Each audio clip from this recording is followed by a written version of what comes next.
Hi, I'm Joni Patry, and welcome to my YouTube channel.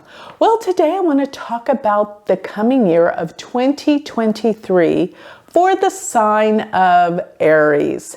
So if your ascendant rising sign is in Aries or your moon sign, this is the one you're going to listen to.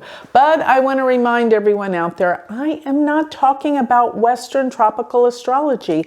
I am a Vedic sidereal astrologer, and I believe that this will really help you get in alignment for the year if you know your Vedic sidereal signs. So if you don't, if you want to know what your ascendant rising sign is in Vedic astrology, go to my website, which is galacticcenter.org, and click on the free chart calculator. Put in your information and it will give you, if you'll scroll down, don't try to read those charts, if you'll scroll down to the bottom, and where you see it says AS, that's your ascendant.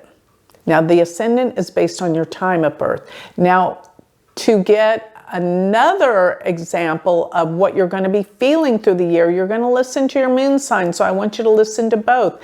Now, when you go to my chart calculator, scroll all the way to the bottom and go to MO, that's your moon sign. It will be very clear what your ascendant and moon sign are. So with that, let us proceed to, if you have an ascendant rising sign in Aries or your moon sign sits in the sign of Aries, this will be a year of new beginnings for you. And I know you want to hear that. Why?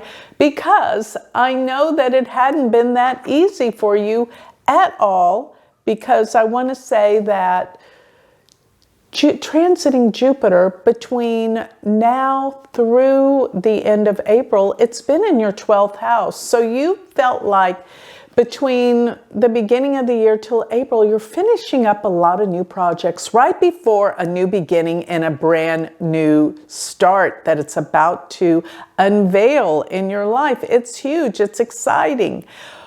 But you've got to finish up things. And another thing, throughout the past year up till April, you've probably had a lot of things come back from the past. You've had some old memories and things you've had to deal with in the past.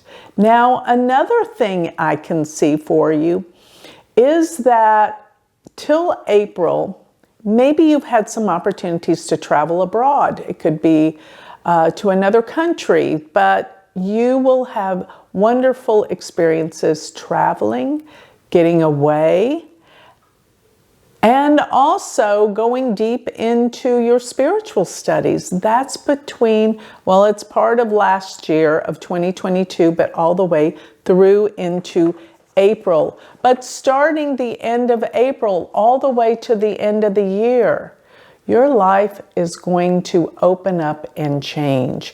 You're going to see the world through a different lens. Transiting Jupiter is going to come across your ascendant where Rahu is sitting, and this makes for major shifts.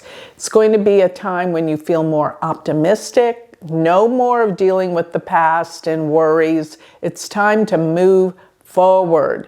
And Jupiter in the first house can make you very progressive, change the way you believe a lot of things about your life. You're moving forward now, no more backtracking. And this will take place starting the end of April all the way through the end of the year. Major progressive changes. And especially if you think about the end of May and June, there's going to be some new awakenings, revivals, spiritual movement. You're ready to get out and experience life. It's time for inspiration and change. Now, Saturn has just shifted for you. So Saturn being in your 11th house, it's time to eliminate a lot of the people in your life that have dragged you down, that have been so negative and drain your energy. It's time to clear the decks, clear the air. Any of these old friendships or people, they just need to be eliminated in life. So when you close one door, another opens. I see you coming into new friendships and new people and new associations.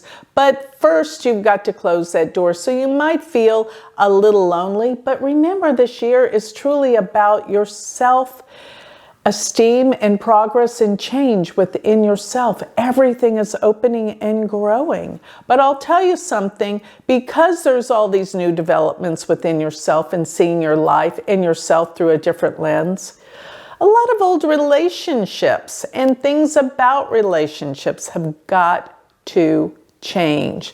So if you've had a relationship that's pretty much been self-serving for the other person, you're going to find that it's time to support yourself. Let that go. If you're married or in a relationship, it's time for you to be more about you. It's okay to be a little selfish this coming year because it's about your new discoveries, taking up, doing the things that you have been leaving behind because you've been worrying too much and taking too much attention for all the other people, particularly in your personal relationships. And it is true that if there's somebody from your past that you've been thinking about, they may come back. Now, this could be a revival in a relationship based on the fact that Ketu will be in your 7th house. So it's time to look back, but mainly I get, if you're married and you're in a steady relationship, it is time for you to start doing for you instead of them.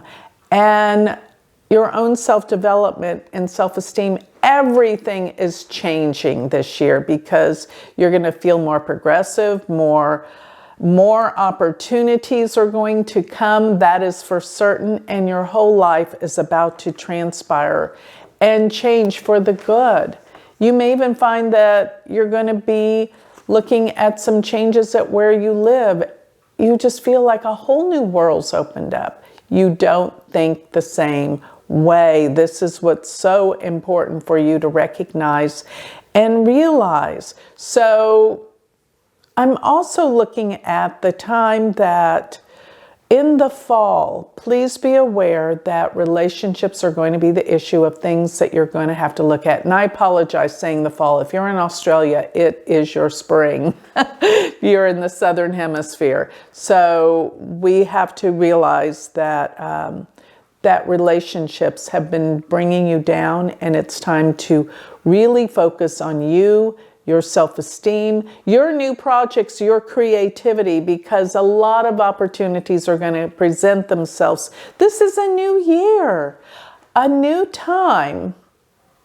And you know, this doesn't come all the time. So one thing I do want to warn you of, though, because things are good, because you're very progressive and out there, lots of action, you might be a little opulent in your eating patterns, because when Jupiter or Rahu are in the 1st house, it can mean you can grow and get bigger. So I don't know if that's a good or a bad thing for you, but you know, most people, they need to watch their diet and not overdo or overeat or over excess in any way in this particular time frame. This really takes root and takes place from the end of April through the end of the year. So let's be a little bit more balanced in the way we take care of ourselves, but it is time for inspiration and growth and a new life.